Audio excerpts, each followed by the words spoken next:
The kakapo, also known as the night parrot or owl parrot, is a unique and critically endangered bird native to New Zealand. Known for its nocturnal habits, vibrant green feathers, and a distinctive owl-like face, the kakapo is flightless and one of the heaviest parrots.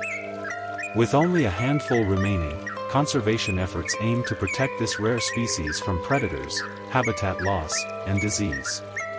These nocturnal, herbivorous parrots are a symbol of New Zealand's unique biodiversity, and dedicated initiatives work towards ensuring the survival and thriving of the kakapo in its native environment.